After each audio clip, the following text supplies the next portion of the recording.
你走过暴雨后的山路吗？在泥泞的路上缓慢的前行，突然下一刻踩空了，整条腿陷到泥浆里，越挣扎越是无法挣脱。这时候有人回头喊你：“走快点呀，快跟上！”你会是什么感觉？这就是抑郁症患者的世界。我们总以为人的一生像是在爬山，跌倒了，拍拍灰就可以继续前进。普通人经历了打击之后，就像山上的小溪，遇到大石头阻拦，绕个弯就能够继续前进。但对于抑郁症患者来说，好像一个大石头堵住了河道，水越积越多，然后冲垮了一切。上期我们说到了抑郁症形成的原因，是丧失了自我掌控感，再加上极端认知、异常的社会化关系与一些特殊的想法。这期我们将介绍抑郁症的形成过程。如果你曾目睹周围人困在这片沼泽，或是你正困在这淤泥里，请收藏这个视频。它有可能不是一个答案，但或许能成为一张地图。全球2.8亿人被抑郁症折磨，但其中有76%的人被指责想太多、太脆弱。可科学告诉我们，抑郁症患者的大脑前额叶活跃度比正常人低40%。这并不是他性格上的软弱，而是大脑出了问题。就像你拼命去按一台没有电的手机，可它连亮一下都不会。接下来几分钟，让我们来看看抑郁症是怎么形成的。你有朋友失恋吗？你会怎么劝他？天涯何处无芳草，过几天就好啦，时间能治愈一切。当普通人经历创伤事件后，情绪会正常的陷入低谷，然后回升，就像人摔倒了，总要爬起来继续前进。但有个人摔倒了之后，却开始反复质问自己：为什么别人没有摔倒？是不是我天生不适合走路？接下来，看看眼前的路，眼神都变了。如果继续走，我是不是会摔得更惨？最后，他连站起来的力气都没有了。心理学家贝克发现，抑郁症患者有3个扭曲的认知。第一是关于自己的，他们觉得自己没有能力；第二是关于世界的，觉得一切都很糟；第三是关于未来的，似乎未来永远好不起来。这3个扭曲的认知把他们关在现实的牢笼里。比如一次工作中的失误，普通人会想，下次避开就好了。但抑郁症患者想到的是，我果然做什么都不行呀，公司迟早要开除我，我的人生完蛋了呀。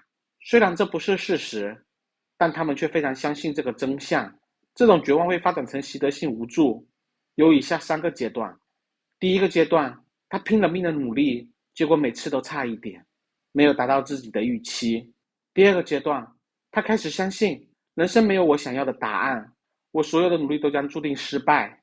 第三个阶段，即使有人尝试帮助他，他也会觉得别白费力气了，挣扎也没用。科学实验证明，把动物关在带电机的笼子里，即使最终笼门打开，它们也只会瘫在原地颤抖。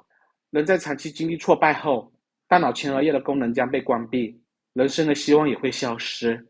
更可怕的是，抑郁症患者还能听到外面的所有指责，被老师批评，他会觉得我果然一文不值；被朋友安慰，他会觉得他在可怜我这个失败者。这种24小时不间断的自我攻击，消耗的能量相当于在跑马拉松，但却没有人听到他们脑袋中的声音。让我们来一步步看看成为抑郁症之后人生视角的变化。起初，晚上睡觉时，躺在床上，脑中有1万个念头在相互攻击，直到天亮也没有睡着。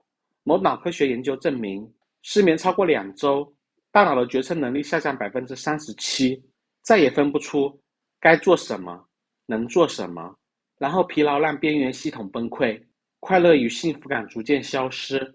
接下来，走路像是脚上绑了沙袋，吃饭像是在吞碎石块，连呼吸都要消耗很大的力气。脑科学显示，抑郁症患者的海马体平均萎缩10%到15%，这个区域主要控制记忆，在大脑中，记忆和希望开始逐渐破碎。最后，更恐怖的事情发生了。某天醒来，连痛苦的感觉都消失了。这不是抑郁症痊愈了，而是连痛苦的感觉都被剥夺了。存在主义管这种感觉叫虚无感，没有快乐，没有痛苦，没有办法从人生的故事中找到任何意义，甚至连死亡都做不到，因为没有那个力气了。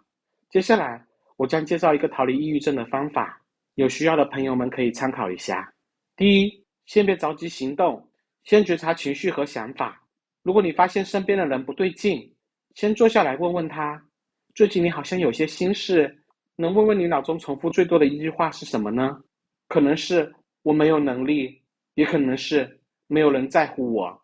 只有先找到伤口，才能进行包扎。就像有人中箭之后贸然拔剑，只会让伤口撕裂。先看看伤在哪里，抑郁症也是一样的。第二步，学会接纳。抑郁症形成的很大一部分原因，就是这种我没有能力的感觉。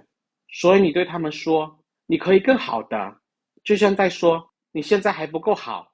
心理学归因理论指出，抑郁症患者似乎把所有的错都归咎于自己，失业是因为我太蠢，分手是因为我不配。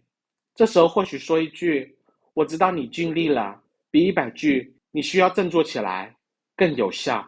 第三，逐渐设定简单的目标，并且肯定目标达成的过程。今天喝够3杯水，出门晒5分钟太阳。虽然这些目标很小，但是只要完成一个，大脑就能多分泌一点多巴胺。如果说抑郁症产生的原因是我怎么连这点小事都做不好，那么抑郁症的解药有可能是我今天出门走了10分钟，每一次微小目标的达成都在松动跟粉碎抑郁症。全球每年都有72万人因为抑郁症自杀，但或许这些简单的方法能够拯救很多人的生命。如果你觉得这个视频还不错，请点赞分享，并且关注我们的频道。感谢您的观看，我们分享使用知识的方法，下期再见。